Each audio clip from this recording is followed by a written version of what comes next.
आता आपण टेम्पलेट कशा पद्धतीने तयार करायचे ते बघूया. लेफ्ट साइडला माय टेम्पलेट्स नावाचं एक ऑप्शन आहे. या ऑप्शनवरती क्लिक करा. इथं ऍड न्यू टेम्पलेट, त्या टेम्पलेटला आपल्याला काहीतरी नाव द्यायला हवं.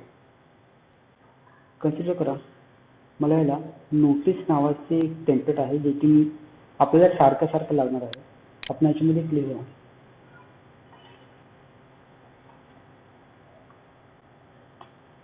Please attend the meeting.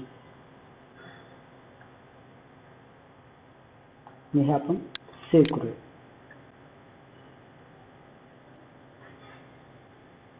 Template save successfully. तुम्हाला उजव्या कॉर्नरमध्ये मेसेज दिसेल. नोटीस नावाचे एक नवीन टेम्पलेट तयार झालेला आहे, ज्याच्यामध्ये आपण हा मेसेज लिहिलेला आहे आणि तो आपल्याला अप्रूव्ड दाखवेल.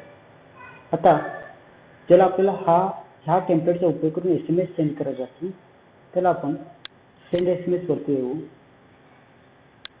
प्रमोशनलच्या ऐवजी ट्रान्झॅक्शनल करू.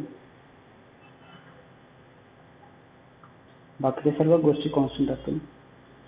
इथे आपल्याला नंबर एंटर करायचे असतील तर आपण मॅन्युअली एंटर करू किंवा ग्रुप्समध्ये एंटर करू.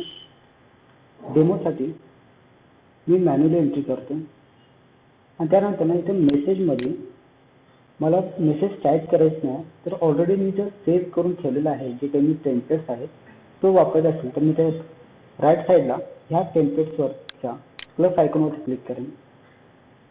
इथे जे नोटीस लिहिलेलं आहे त्याच्यावरती जो हा लेफ्ट आहे त्याच्यावरती क्लिक करेन. त्यावरती क्लिक केल्यावरती तुम्हाला इकडच्या साईडला नोटीस आणि प्लीज अटेंड द मीटिंग हा मेसेज दिसेल.